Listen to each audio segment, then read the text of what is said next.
Siapa yang tidak percaya dengan TKA Cina yang tersebar di mana-mana? Karena apa?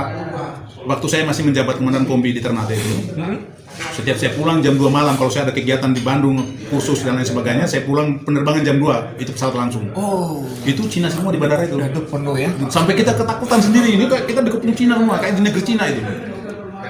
Itu omongan Bang Fred tadi viral ya, waktu itu masih di sebuah seminar ya, di mana itu kejadian Bang? Di Lemhanas.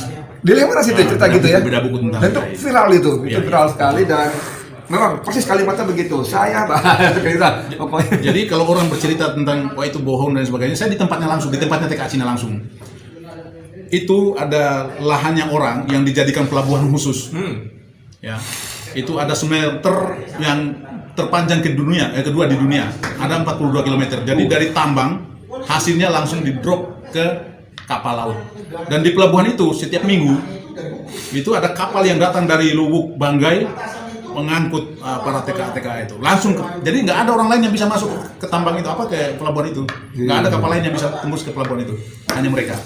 Oke, ngeri sekali saudara. Saya cuma berharap lewat penjelasan Bang Ruslan Buton, para petinggi khususnya lebih khusus lagi dari kalangan tentara, kalian prajurit seperti kata Bang Ruslan, apapun pangkat dan jabatan kalian prajurit. Kalian sudah disumpah berjanji berikrar untuk menjaga kedaulatan bangsa, Bang ya. Dengan taruhan darah dan nyawa kalian. Jangan kalian justru menjadi tadi bumper bahkan centeng dengan mereka ya Bang ya. Bang, sebagai penutup Abang ada seruan apa buat kita semua nih bangsa Indonesia nih? Saya selalu karena dasarnya tadi kecintaan terhadap bangsa, itu selalu saya menyerukan untuk semua anak bangsa untuk mencintai tanah airnya. Saya kagum yang satu sebagai jaminan gitu. Nah, satu orang saya tahan. Jadi jam 10 malam ada satu orang perwira menengah di Angkatan Darat ya. Nah, mungkin dia sebagai koordinator keamanan di tambang dan didampingi oleh satu AKBP purnawirawan kepolisian. Purnawirawan ya, purnawirawan. Mereka datang menemui saya untuk melobi supaya bebaskan orang ini dipulangkan. Saya bilang silakan dijemput atau silakan diambil dengan catatan dokumennya tunjukkan kepada saya, dokumen keimigrasinya. Keren. Iya. Kalau nggak ada dokumennya berarti dia ilegal. Saya berhak untuk menahan. Padahal itu perwira menengah ya, artinya di atas saya. Ya? Satu klik di atas saya. Nah, saya bilang mohon maaf Bang, karena alot perdebatan dialognya supaya minta ini nggak ketemu jalan. Si senior saya ini manggil saya kayak pojokan sedikit gitu. Di lobby lah. Intinya lah bahasanya seperti begitulah. Ngeluarin lah uangnya di kantong plastik. Sudah disiapkan ya? Uang sogokan saudara? Ya, saya nggak tahu berapa jumlahnya Bang. Saya nggak tahu. Tapi kalau saya kira-kira uang itu kalau dipakai untuk ketok kepalanya orang bisa bocor. Nah, lebih kurangnya seperti itulah. Lebih kurang seperti itu. Makanya saya bilang begini, Abang kalau mau ngasih saya uang, saya memang butuh uang. Saya nggak punya uang, saya bisa terima Bang. Tetapi kalau tujuannya untuk melepaskan mereka tanpa disertai dengan dokumen, saya mohon maaf. Saya tidak bisa menjual bangsa saya. Kalimatnya begitu ya? Ini kedaulatan Bang, saya bilang. Karena apa? Saya lihat, ini kok sudah tidak wajar, kok banyak sekali dan sebagainya gitu.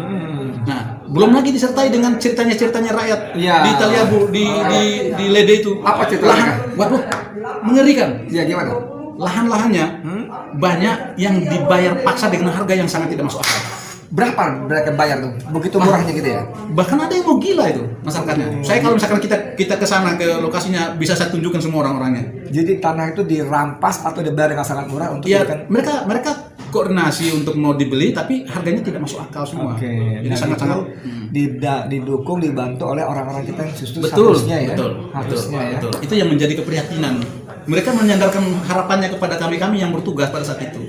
Karena saya selama masuk ke sana tidak pernah saya menginjakan kaki di tambang itu. Karena apa? Saya tidak mau nanti ada pikiran-pikiran bahwa saya datang ke sana hanya untuk mendapatkan setoran dan lain sebagainya. Nah, saya nggak mau nanti ada pikiran-pikiran seperti itu. Makanya saya nggak perlu lah seperti itu.